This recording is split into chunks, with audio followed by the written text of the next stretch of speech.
Pour le groupe Ils sont la Bretagne, j'ai 2 inscrits, Patrick Lediffon et Stéphane de Salier-Dupin. Oui, Monsieur le Président, une intervention sur le programme 503. Le rapport d'activité et de développement durable de cette année 2021 m'interpelle sur un sujet qui est pourtant récurrent depuis l'adoption du plan régional des déchets en mars 2020, suite à la loi NOTRe de 2015 qui nous a confié la mission de bâtir le plan régional de prévention et de gestion des déchets. Je rappelle ces objectifs du plan régional: baisser la production de déchets ménagers assimilés, baisser la production de végétaux, étendre et harmoniser les consignes de tri, développer la tarification incitative, augmenter le taux de valorisation matériaux organiques, diminuer l'enfouissement avec un objectif 0 enfouissement pour tous les déchets en 2030. Pour atteindre les objectifs, le plan devra prévoir une perspective à 6 et 12 ans de l'évolution tendancielle des quantités de déchets à traiter, une planification à terme de 6 et 12 ans mentionnant les installations qui doivent être créées ou adaptées pour atteindre les objectifs préfixés. Certains flux de déchets dont la liste sera fixée par décret feront l'objet d'une planification spécifique dans le cadre du plan.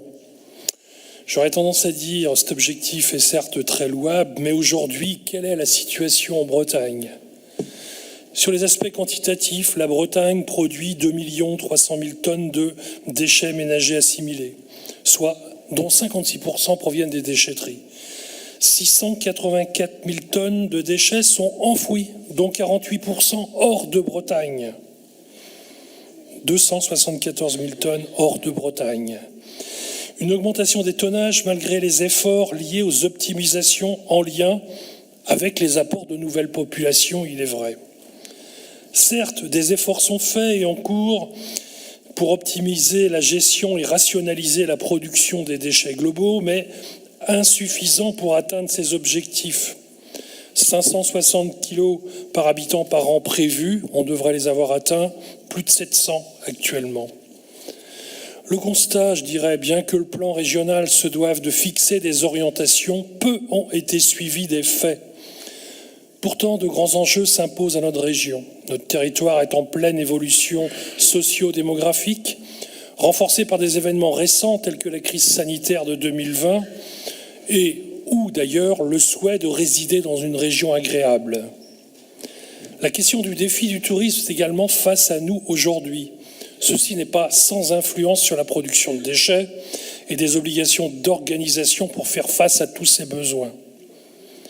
Néanmoins, force est de constater que la situation régionale n'a pas évolué depuis le plan, aussi bien sur les aspects quantitatifs, mais surtout techniques, limitant autant les capacités d'action. On peut noter à ce sujet des difficultés à ouvrir de nouvelles unités de traitement des ordures ménagères résiduelles et une incertitude sur certains outils comme les UVO, les unités de valorisation organique, en lien avec la gestion des biodéchets.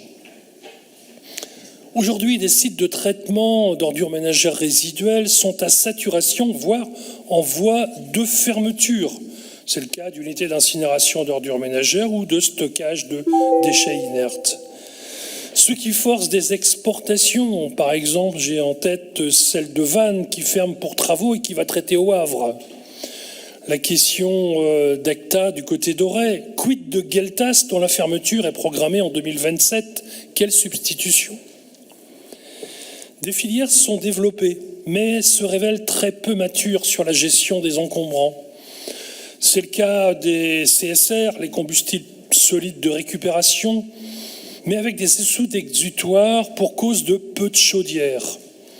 Par exemple, l'export de certaines matières qui finit à l'étranger, notamment à Stockholm, à partir du port de Brest pour ces CSR.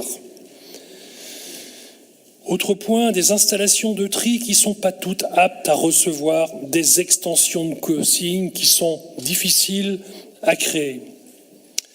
À l'échelon local et entre les territoires voisins, on peut noter des modes de gestion et de collecte différents, avec des collectes différentes rendant le geste de l'usager complexe d'un territoire à l'autre et limitant bien sûr les performances.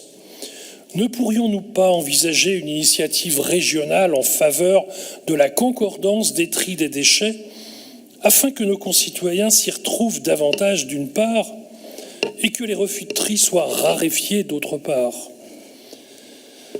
Des modèles financiers différents, des disparités au sein même des EPCI qui certes s'affairent à apporter les corrections voulues par la loi avec des échéances proches, mais sans véritable coordination interterritoire.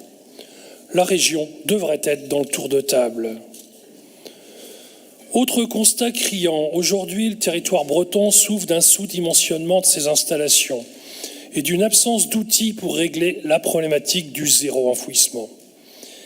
Il n'y a pas de travail général de mise en relation des structures par la région, cela reste à l'échelle des structures compétentes en traitement, les agglos ou les syndicats. Il apparaît aujourd'hui une dichotomie forte entre les objectifs du plan et sa réelle mise en œuvre, qui est d'ailleurs dénoncée par ailleurs par l'association Zéro Ouest France, qui a, je le rappelle, déposé un recours contre notre plan breton au motif d'imprécision et d'insuffisance au regard de la réglementation applicable. La réalité est bien là. Alors les objectifs. Une harmonisation régionale semble importante à mettre en œuvre pour créer une vraie synergie entre les territoires, pour essayer de rentrer dans les objectifs du plan, car les 230 000 tonnes de déchets à enfouir devront rester chez nous demain, notamment quand les territoires voisins, la Mayenne, vont fermer leurs portes. Cela devrait être le rôle de la région.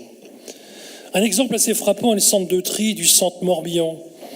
J'ai vu le préfet qui doit se saisir du dossier. Quid de l'exercice de la compétence? Pourquoi l'organisation n'est-elle pas gérée par la région dans son rôle de planificateur? De plus, il faut aussi, dans un souci de communication générale, que les systèmes puissent être proches les uns des autres. Mon interrogation porte sur les deux points suivants. Je dirais, seule réelle action concrète susceptible de marquer le début de la mise en œuvre annoncée.